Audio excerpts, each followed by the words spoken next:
Comenzamos,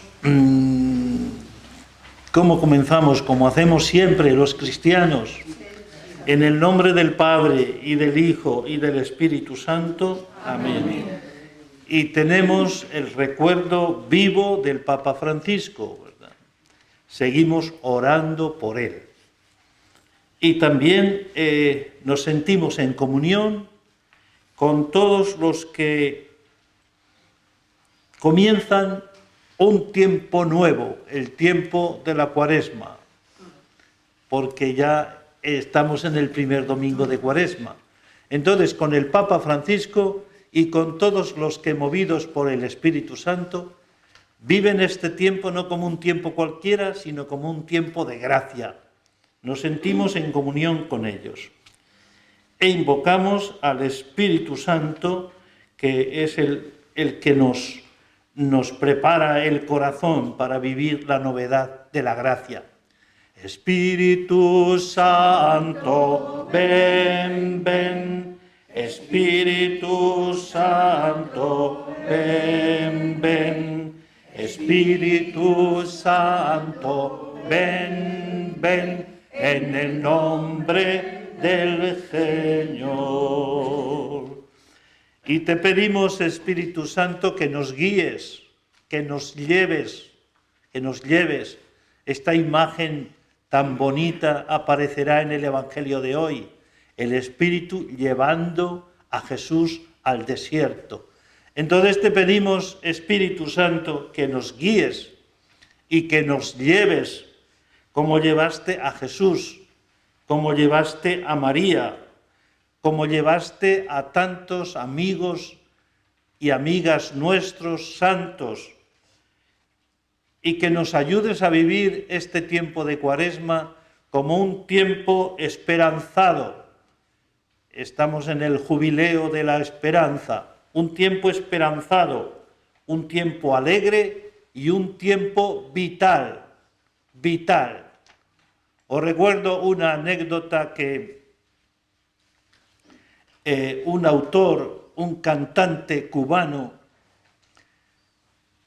publicó su primer disco que se titulaba Las Flores de la Vida. ¿Y sabéis cuántos años tenía este hombre cuando publicó el disco? 90 años tenía, 90 años, y sin embargo seguía con el Espíritu creando vida. Las flores de la vida. Espíritu Santo, ven, ven. Espíritu Santo, ven, ven. Espíritu Santo, ven, ven. En el nombre del Señor. Bueno, y para motivar nuestra lección, pues recordamos 3 aspectos de la Cuaresma que podemos vivir, que queremos vivir, siempre con la ayuda del Espíritu. Primero, vivir la Cuaresma como un tiempo de lucha espiritual. No queremos lanzas ni espadas para pelearnos con nadie, pero sí queremos entablar una lucha espiritual dentro de nosotros, porque el mayor enemigo seguramente somos cada uno de nosotros. Por eso, lucha espiritual y sobre todo para que celebremos en esta Cuaresma la victoria sobre el mal. En la Cuaresma es importante esto, que vivamos como un riesgo. Arriésgate, lucha. La lentitud en el esfuerzo es extraña al Espíritu Santo. Por eso, esta lucha espiritual. Recordamos lo que dice Santa Teresa en el libro de la vida, Vida 8:12, que quizás nos pase a nosotros. Dice ella, deseaba vivir, que bien entendía yo que no vivía. Esos momentos que dan paso a una conversión. Deseaba vivir, que bien entendía yo que no vivía. Por eso, arriésgate frente a la dejadez, frente al vivir este tiempo como un tiempo más, metidos en nuestras cosas, vivir este tiempo como un combate espiritual. Deseaba vivir, que bien entendía yo que no vivía de verdad. Segundo, entender y vivir también la Cuaresma como un tiempo para la escucha de la palabra. Nosotros somos los amigos de la palabra y, por tanto, si durante todo el año amamos y buscamos y escuchamos la palabra, en este tiempo de Cuaresma muchísimo más.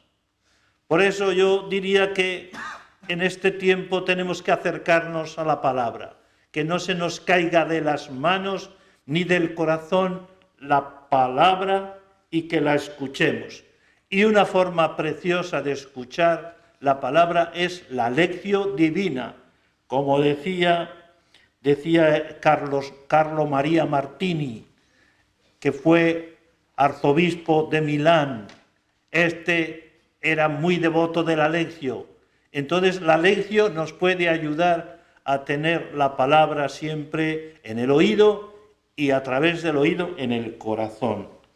Porque la lección nos lleva a meditar, como María, meditar en el corazón la palabra, darle vueltas a la palabra. Hay gente, no sé si nosotros, porque ya somos de otro testamento, ¿verdad? Pero hay gente hoy, gente joven, que llevan pulseras en la mano, en la muñeca. Algunos también llevan pulseras en los pies, otros llevan en el oído, en la oreja, pulseras. Bueno, recordamos lo que hacían en el pueblo de Israel. Llevaban estas pulseras en la muñeca para mantener viva y con ellos la palabra de Dios. Por eso nosotros en la Cuaresma también vamos a llevar siempre la palabra. Un día me encontré en Burgos con una persona que iba como por la calle rumiando, dando vueltas a los labios, y le dije: ¿qué haces? ¿Qué haces? Dice: doy vueltas a la palabra. Rumio la palabra que he escuchado para que me dé vida abundante. Por tanto, Cuaresma, tiempo de la palabra, de la lección. Tercero, la Cuaresma también como un tiempo de conversión, pero de conversión a lo esencial. No se trata de entender la conversión como de que hago unas cosas y voy a dejarlas para hacer otras, sino entender la conversión como una vuelta a lo esencial,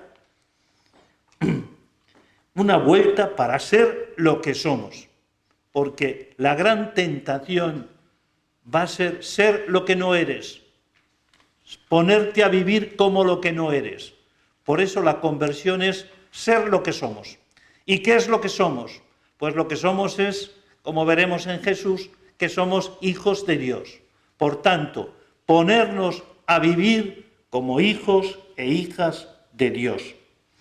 Mirarnos en el espejo de la gracia, como dice San Juan de la Cruz en una estrofa preciosa que recordaréis, os sonará: oh cristalina fuente, si en esos tus semblantes plateados formases de repente los ojos deseados que tengo en mis entrañas dibujados. Por tanto, la conversión va a ser encontrarnos con los ojos de Jesús y enamorarnos, ¿verdad? Al ver los ojos de Jesús, quedar enamorados.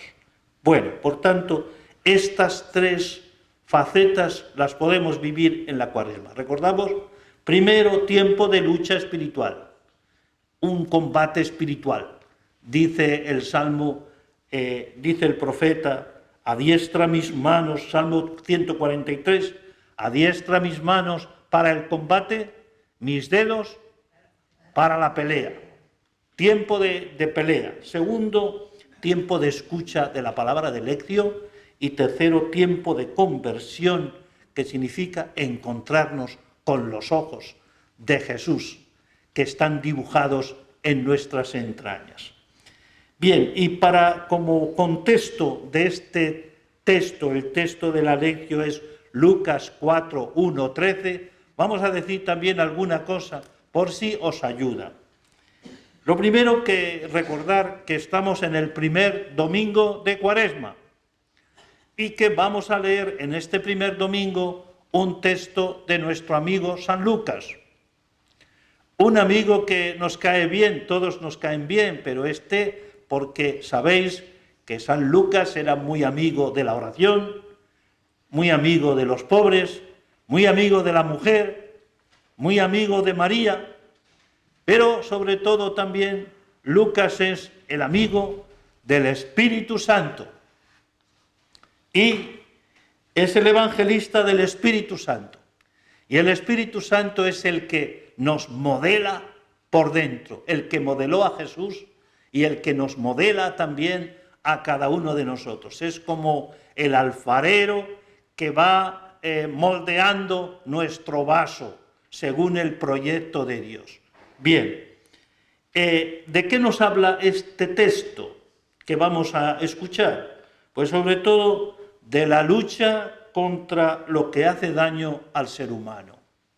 No solo a nosotros, sino lo que hace daño al ser humano. Por ejemplo, cuando oímos hablar de guerras, realmente uno tiene que ser muy duro para que no se estremezca ante lo que pasa. Pero nosotros nos duele todo lo que le sucede al ser humano, sobre todo cuando un ser humano es pisoteado, no es valorado, es ridiculizado en el ambiente donde vive. Por eso, una lucha contra todo lo que hace daño al hombre. Y el malo, el diablo, hace daño al hombre en secreto. En secreto. No se deja ver el diablo. Actúa escondido, pero actúa haciendo mucho daño. Como dice Santa Teresa también, este diablo se disfraza como ángel de luz. Se hace ahí el escondido, como que no actúa, pero está llevándonos a la destrucción del ser humano, sin ruido. Bien, en este texto vamos a ver también que Jesús va de una experiencia contemplativa del amor que ha escuchado en el bautismo, este es mi Hijo, el amado, desde una experiencia de ser amado, va desde a la arena de la vida, podríamos decir, ¿verdad? A la arena de la vida, de la contemplación a la arena. Bueno, y esto también es muy importante porque lo hemos dicho muchas veces. La contemplación no nos aísla de la vida, al revés, nos lleva a la vida y nos coloca en medio de la vida, incluso en medio de las dificultades, siempre como quien sirve. Y es un gozo ver a Jesús caminando con claridad, sabe quién es y qué es lo que quiere. Es un gozo ver a Jesús con coherencia, con transparencia de vida, como alguien que no se esconde del mal, ni le tiene miedo. Así vemos a Jesús que empieza esta tarea fascinante de la predicación del reino. Y la historia de las tentaciones, pues recuerda la historia de las tentaciones del pueblo de Israel, que acontecieron en el desierto. El pueblo estaba en Egipto, pero guiados por Moisés, emprendieron el camino por el desierto, y en el desierto tuvieron 3 tentaciones que se van a revivir ahora.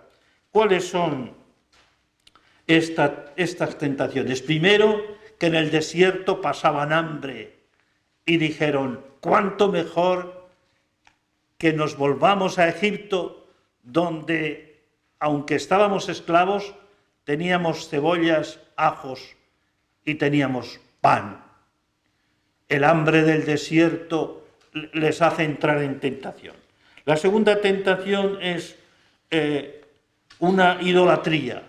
Según van pasando por el desierto, van viendo que los pueblos que habitan por aquellas tierras tienen unos dioses que de alguna manera ellos ven que les hace más felices.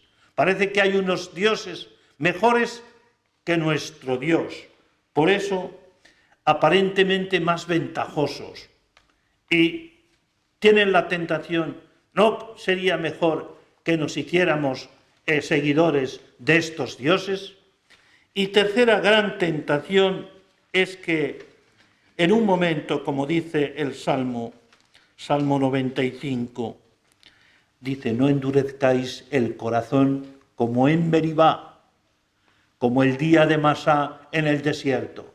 ¿Qué pasó en Meribá y en Masá en el desierto? Pues que dudaron de Dios, aunque habían visto sus obras. Entonces, estas tres grandes tentaciones, que en el fondo son tentaciones que tenemos también nosotros, son las que están al vivo en el texto del Evangelio que vamos a escuchar ahora por medio de nuestro hermano Dionisio. Lucas 4, 1, 13.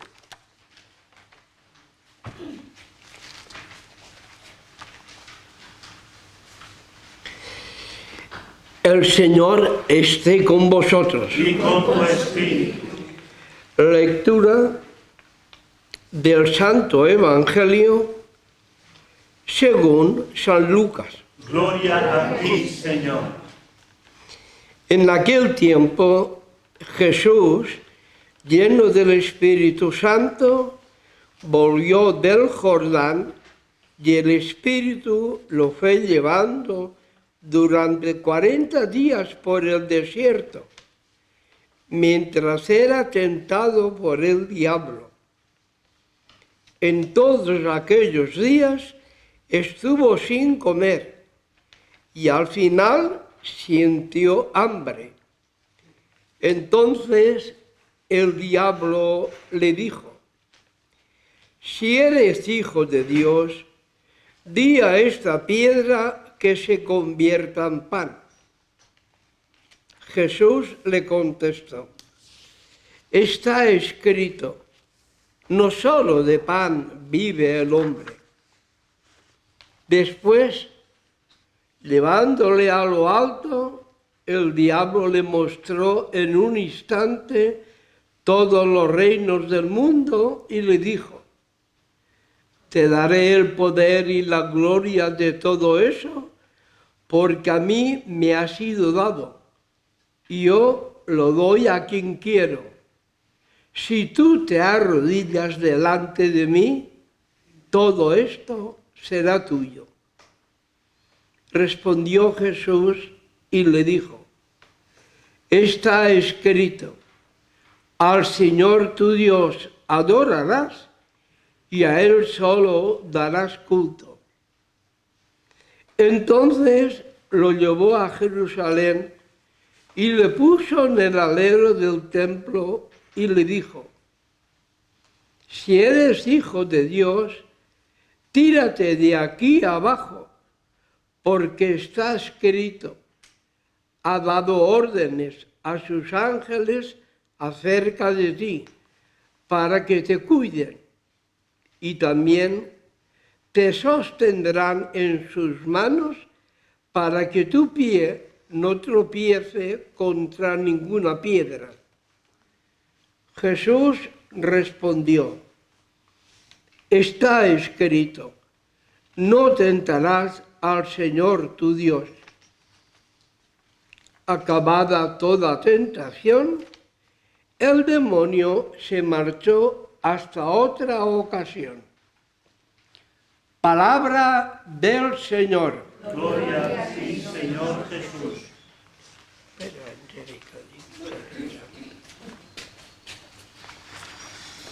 Bueno, damos las gracias a Dionisio porque ha hecho una cosa muy importante, que es sembrar la palabra de vida en nuestros corazones.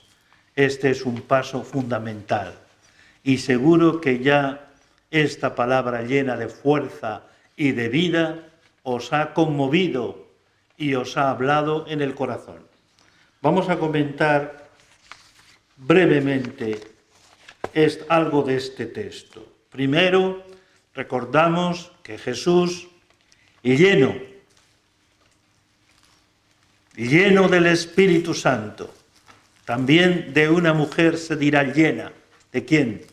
De María, llena de gracia, lleno del Espíritu Santo, volvió del Jordán, donde había vivido la experiencia del bautismo, y el Espíritu, fijaos qué imagen tan bonita, el Espíritu lo fue llevando, como empujando durante 40 días por el desierto. No se retiró Jesús porque quisiera, sino que el Espíritu que lo llenaba fue llevándolo por el desierto. Bueno, entonces, todo este texto va a ser una formación catequética de Lucas a la comunidad para que sepan cómo ellos tienen que vivir. Y se resalta la acción del Espíritu Santo, no solo sobre Jesús, sino también sobre nosotros. Y llena el Espíritu Santo nuestros corazones y nos lleva. Bueno, ¿a dónde nos lleva? ¿A dónde lleva el Espíritu? A Jesús, ¿a dónde lo lleva? Lo lleva al desierto. Al desierto. Bueno, el desierto es una experiencia muy grande para el pueblo de Israel, pero muy difícil, porque las tentaciones acontecen en el desierto. Pero Jesús le lleva al desierto. Y Jesús nos lleva también a nosotros al desierto. Siempre me impresiona mucho la escena aquella de Juan de la Cruz, que fue llevado, esta vez no por el Espíritu, aunque sí en el Espíritu por dentro, pero fue llevado por algunos frailes y lo metieron en la cárcel de Toledo, que era un cuartucho sin luz, un cuartucho maloliente, porque tampoco le daban vestiduras para cambiarse. Entonces, ahí en ese desierto, en esa experiencia de noche y bien oscura, será donde el Espíritu hará brotar una fiesta de alegría en Juan de la Cruz. Por eso lo lleva al desierto. Bueno, y también durante 40 días. ¿Qué significa 40 días? Ya sabéis que los números tienen un significado en Israel y también un significado para nosotros, ¿verdad? Nosotros hablamos de otros números, por ejemplo, del fin de semana, etc. Pero, ¿qué significa 40 días? Pues 40 días es el tiempo de preparación de una persona para un cambio fundamental, para un cambio fuerte en la vida. Se necesita un tiempo también fuerte, 40 días, porque a veces nos puede venir una ilusión de cambiar, pero una ilusión que es tan frágil que cualquier vientecillo nos la lleva.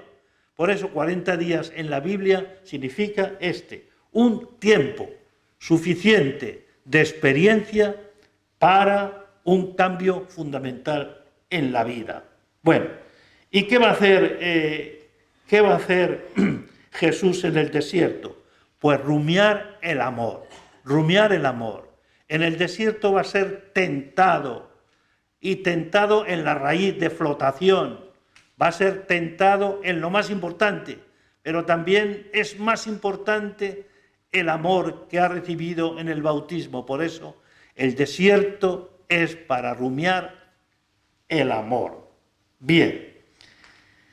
El texto que también recordamos todos, es Oseas 2:16, que dice: la llevaré al desierto y le hablaré al corazón. Bueno, entonces, todos nosotros necesitamos que el Espíritu Santo nos lleve al desierto para hablarnos al corazón.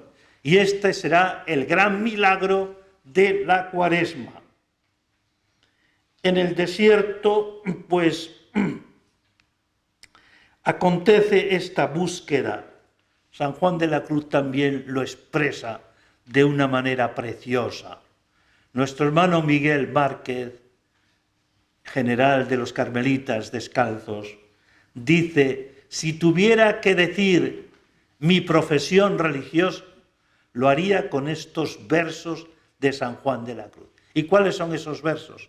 Buscando mis amores, iré por esos montes y riberas, ni cogeré las flores, ni temeré las fieras, y pasaré los fuertes y fronteras. Bueno, entonces, Jesús es llevado al desierto. Fijaos que también vivieron en el desierto Moisés y el pueblo de Israel. Elías, también Juan Bautista, por supuesto Jesús, también nosotros hemos sido llevados al desierto. En el desierto, si queremos mirarlo de una forma un poco distinta a las fotos que aparecen con dunas, con un camello, bueno, el desierto es un lugar de soledad y es un lugar de silencio y es un lugar de desnudez. Acordaos de nuestro querido hermano Fernando, que nos contó cómo en una ocasión quiso pasar una noche de desierto en una cueva cercana en un pueblo de aquí de Burgos, ¿verdad? Y le vinieron tantos miedos, él lo contaba con tanta gracia, le vinieron tantos miedos que a las 11 de la noche ya no podía más, ¿verdad? Y al final el argumento fue: ¿y si me muero aquí, quién me va a encontrar? Bueno, y volvió a casa, al convento, ¿verdad? El desierto es un tema a veces romántico, bonito, pero es un tema difícil, es un tema porque hay desnudez, porque hay dureza. La llevaré al desierto y le hablaré al corazón. Bueno, entonces, en el desierto somos capaces de nombrar la crisis, de nombrar la noche y, como decía antes, como recordaba nuestro hermano Miguel, es tiempo sobre todo para buscar los amores. Cuando nos hemos quedado sin nada, cuando nos entra un miedo atroz, es cuando podemos decir: yo te busco a ti, Señor. Buscando mis amores, iré por esos montes y riberas. El desierto es un descenso humilde a la verdad. Y fijaos, cuando nosotros a veces decimos quiero orar y buscamos en la oración gustos y una sensación de que estamos bien, quizás estamos un poco equivocados, porque la oración no es un psicofármaco que podemos tomar para estar bien. La oración es donde vemos las verdades. Y para entrar en el cielo, decía Santa Teresa, tenemos que pasar antes por ver cara a cara quiénes somos nosotros, quiénes son nuestras rebeliones, nuestro pecado. Bueno, el desierto. En la revista Orar que acaba de salir, que igual habéis recibido ya, la revista que sobre el jubileo 2025, tiempo de esperanza, bueno, pues os digo que ojalá podáis releerla, al menos algunos artículos, porque realmente esa revista da en lo que es esencial, ¿verdad? En lo que es esencial. Ojalá, sobre todo un artículo de Miguel Márquez y otro artículo de Macu Hernández de Salamanca. Bueno, os aconsejo que leáis esto. En ese artículo de Miguel, él dice comenta un texto de San Pablo, Romanos 8:35, que ya conocéis, ¿verdad? Dice, ¿quién nos separará del amor de Cristo? ¿Quién nos separará? Y él, como un desafío, dice, ¿nos separará la tribulación? Y dice, no. ¿Nos separará la angustia? No. ¿Nos separará la persecución? No. ¿Nos separará el hambre? No.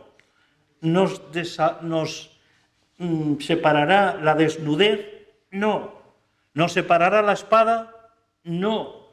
¿Nos separará los peligros? No. Bueno, y esto es lo que yo he percibido con fuerza en este Evangelio y por eso os lo digo, ¿verdad? Porque a veces yo cuando me miro a mí mismo digo, qué bien estaría sin estas dificultades que tengo en la vida, ¿verdad? Qué bien estaría. Pero resulta que en esas dificultades, que muchas veces hacen que uno se vaya y mire para otra parte, ahí es donde acontece el gemido de la esperanza. Por eso San Pablo dice, ¿quién nos separará del amor de Cristo? Nada, nada nos separará porque en todo vencemos por el amor que nos ha amado. Por eso, ¿qué es el desierto? La experiencia de aquellas circunstancias de nuestra vida que nos resultan difíciles, dolorosas, que nos dan ganas de mirar y de caminar por otro lado, pero sin embargo ahí, en esas dificultades, en esa cruz de la vida de cada uno de nosotros, es donde acontece el encuentro salvador con la palabra que nos da vida. Romanos 8:35, no os olvidéis de esto. Pasamos un poquito más. ¿Y qué pasa en el desierto? En el desierto pasa lo que le pasó al pueblo, que es tentado, Cuando vienen situaciones difíciles, uno es tentado. ¿Os acordáis? Hemos leído estos días el libro de Job. ¿Os acordáis de este Job, verdad? Que todo le iba bien, fenomenal, todo, tenía muchos hijos, tenía muchos ganados, muchos rebaños, muchas fincas, todo lo tenía. Y entonces un día fueron los ángeles a Dios y el diablo se puso a hablar con Dios. Y Dios le dice, ¿has visto mi siervo Job? ¡Qué maravilla de hombre! Y el diablo le dice, pero ¿cómo no va a ser una maravilla de hombre si todo le sale bien? Pero pruébale un poquito y verás cómo entonces te abandona. Y entonces pues empiezan a ocurrir, ¿verdad? Bueno, catástrofes, no os voy a relatar todo, pero empiezan a ocurrir y sin embargo Job sigue alabando y bendiciendo en medio de la noche a Dios, porque él decía, Dios nos lo dio, Dios nos lo quitó, bendito sea el nombre del Señor. Y el diablo sigue todavía, claro, no, ¿cómo no te va a bendecir si no le has tocado a él? Bueno, y entonces Dios le permite que lo toque. Bueno, tocar es herir por la enfermedad. Bueno, y todo el cuerpo era un dolor. Y él seguía bendiciendo. Y su mujer, la mujer de Job, le decía, pero maldice de una vez a Dios, porque no te trae más que desgracias. Y él sigue alabando y bendiciendo a Dios. Bueno, este ejemplo de Job me parece muy importante y también otro ejemplo muy importante para entender esto. Otro ejemplo de San Juan de la Cruz, que en un momento determinado lo marginaron y lo expulsaron y lo mandaron lejos porque su palabra molestaba. Y entonces una monja de Segovia le escribió una carta como que no conocemos, pero por el contexto, ¿verdad? Como si le dijera, qué injusticia tan grande han cometido con vuestra reverencia. Siendo el primero, lo colocan en el último sitio. Bueno, y así lo han marginado, lo han despreciado. Y él le escribe una carta de la que conservamos un fragmentito, pero es una luz tan grande que no podemos olvidarlo. Le dice Juan de la Cruz, dice, mira hermana, estas cosas, todo esto que han hecho conmigo, dice, no las hacen los hombres, sino Dios, que sabe lo que nos hace falta. Y a donde no hay amor, pon amor y sacarás amor. Bueno, no sé si explico esto, pero me parece muy importante que en las dificultades que tenemos en la vida, de las que quisiéramos huir, porque nos parece que Dios está más si huimos de la angustia, de la persecución, de los problemas, de una enfermedad. Ahí es donde acontece el encuentro liberador, sanador, el encuentro de gracia de Dios con nosotros. Bueno, entonces, mientras era tentado por el diablo, ¿en qué sentido le tienta el diablo? Jesús está en el desierto, al que le ha llevado el Espíritu Santo. ¿Pero en qué sentido le tienta el diablo? Porque el diablo le invita a dejar el desierto. Deja esto y ponte a vivir una vida mucho más feliz, mucho más placentera. El diablo le invita a dejar el desierto. Y el diablo se opone al plan amoroso de Dios. Y el diablo no quiere las crisis por las que a veces pasamos. No quiere, porque la crisis puede ser una oportunidad para afianzarnos en Dios. Por eso no quiere. Quiere más, pues eso, que vivamos distraídos en una especie de carnaval permanente, que vivamos distraídos sin tomar en serio las cosas. El diablo pretende que desconfiemos de Dios y que nos apartemos de Él y que pongamos la seguridad de la vida en otros dioses más rentables, ¿verdad? Es como esto que a veces nos dicen, poner el dinero en algo que sea rentable, que después a lo mejor resulta que ese dinero lo perdemos todo. Pero dioses más rentables. ¿Qué hace Jesús en el desierto? Pues vive en el desierto la profundidad de su ser. Jesús en el desierto es lo que es lo que tiene que ser. ¿Y qué es? ¿Y qué tiene que ser? Hijo del Padre. Por eso Jesús en el desierto aparece como una luz luminosa. Y esto lo vemos también. Hay personas que muchos de nosotros también, tocados por la enfermedad, y sin embargo te acercas a ellos y tienen una sonrisa, si pueden, en el rostro. ¿Por qué? Porque han ahondado en la condición de hijos e hijas de Dios. En el desierto plantamos, por tanto, cara a las tentaciones.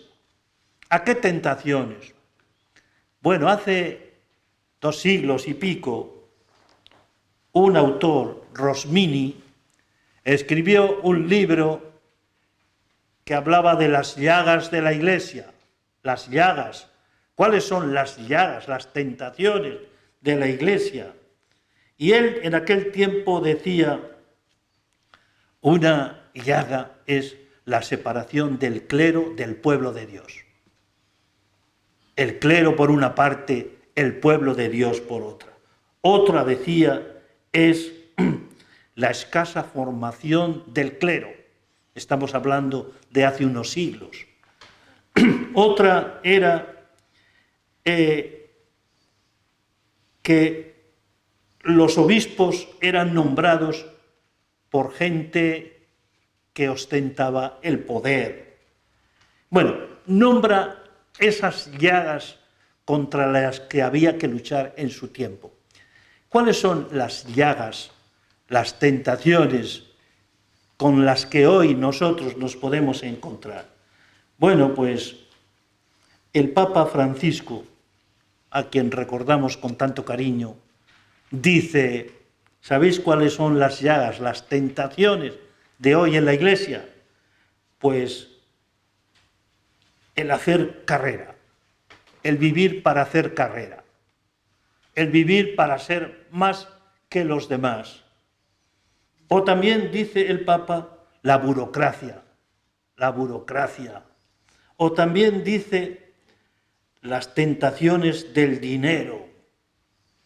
O también la lentitud que tiene la Iglesia, los cristianos, de salir a las periferias de los pobres. Bueno, pues estas tentaciones son las que tenemos nosotros y en las que tenemos que vencer a fuerza de palabra. Ahí está la esperanza. En el abrazo a la cruz, la de cada uno de nosotros, está la victoria. Si en esta Cuaresma sabemos nombrar con sencillez y con verdad nuestra vida propia, lo que nos pasa por dentro, es que ahí está el Espíritu Santo. Saber nombrar lo que nos pasa. Bueno, y dicho esto, pues pasamos a las tentaciones, a las 3 tentaciones. Fijaos que como el diablo tienta en lo más profundo y en lo más bello de Jesús. ¿Cuál es lo más profundo y lo más bello? Que es Hijo de Dios. Y entonces dice, si eres Hijo de Dios, di a esta piedra, Jesús tiene hambre, di a esta piedra que se convierta en pan. Y Jesús le contestó, está escrito, no solo de pan vive el hombre. Bueno, entonces aquí entre el diablo y Jesús parece que han entablado una competición con la Escritura, ¿verdad? A ver, el diablo le cita un texto de la Escritura y Jesús le rebate con otro texto de la Escritura.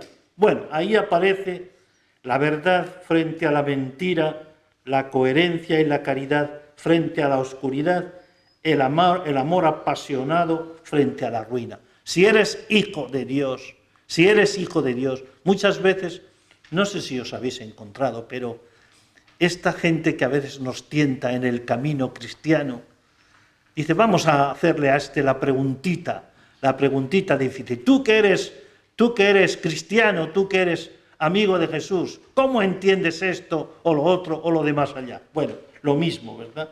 Si eres hijo de Dios, experiencia bautismal de amor, lo que pretende el diablo es que este Dios no es tan bueno como parece, que hay contradicción entre lo que Dios y lo que Dios es en la vida. Por eso el diablo invita a cambiar de Dios a Jesús. Bien, y la tentación entra en el hondón. Las tentaciones más fuertes no son que me gustan los pasteles, ¿verdad? Y bueno, a ver si como o no como. No, la tentación más fuerte afecta a lo más hondo y profundo que llevamos dentro, ¿verdad? A eso afecta. Y por eso ahí, en la hondura, es donde está la opción, movidos por el Espíritu Santo de cada uno de nosotros, que decimos, yo te escojo, opto por ti, pero si tienes una enfermedad molesta y dolorosa, opto por ti, pero si no eres bien visto en tu ambiente, opto por ti, etc. Bueno, el diablo quiere que brote en nosotros la murmuración, la desconfianza y el abandono de Dios. Por eso aquí recordamos a Santa Teresita, lo que agrada a Dios en mi pequeña alma es la confianza ciega que tengo en su misericordia. Bueno, Jesús confió incondicionalmente en el Padre en el desierto, donde las cosas estaban muy crudas. no juega con Dios, no juega con Él. Bien, Jesús nos invita, por tanto, a nosotros a tener una mirada creyente. En medio de las cosas que nos pasan, cada uno sabe qué problemas tiene, en medio de las cosas que nos pasan, Jesús nos dice en el Espíritu, sed fieles a Dios y seguid alabando y bendiciendo. ¿Os acordáis de Pablo y Silas, que un día por anunciar el Evangelio les dieron una paliza de cuidado? Y llegaron a la cárcel, y ¿sabéis lo que hacían estos dos en medio de tantos azotes como les habían dado? No hacían más que alabar y bendecir a Dios. Y entonces esto sorprendía al resto de los de la cárcel y vino el Espíritu Santo sobre todos. Cuando alguien, aun con problemas, dice, sigo con el Señor, ahí está viniendo el Espíritu Santo sobre esa persona y sobre todos. Santa Teresa dirá que, dice, ¿cómo puede uno seguir adelante con las pruebas de la vida? Y dice ella, las pruebas de la vida son cosillas en las que podemos entender si realmente somos personas libres al estilo de Jesús. Bien, segunda tentación. Te daré el poder y la gloria de todo esto porque a mí me ha sido dado y yo lo doy a quien quiero. Si tú te arrodillas delante de mí, todo será tuyo. Respondiendo Jesús le dijo, está escrito, al Señor tu Dios adorarás y a Él solo servirás. Bueno, entonces, la tentación ¿cuál es? Reconocer como Dios al enemigo del hombre. Y la idolatría consiste en la tentación constante de dejar a Dios por otro Dios, por un Dios más fácil, más facilón, más de acuerdo con nuestros gustos. Solo Dios es digno de adoración. Tercera tentación, si eres hijo de Dios, tírate de aquí abajo, porque está escrito, ha dado órdenes a sus ángeles acerca de ti, para que te cuiden. Jesús le dijo, está escrito, no tentarás al Señor tu Dios. Frente a un espectáculo milagrero está la confianza radical en el Padre. Frente al deseo de tener bajo control a Dios, está la adoración humilde de ponernos ante Él. Jesús no es un Mesías triunfalista que antepone todo para su gloria. Jesús es el que es fiel para adorar al Padre. Por eso nosotros también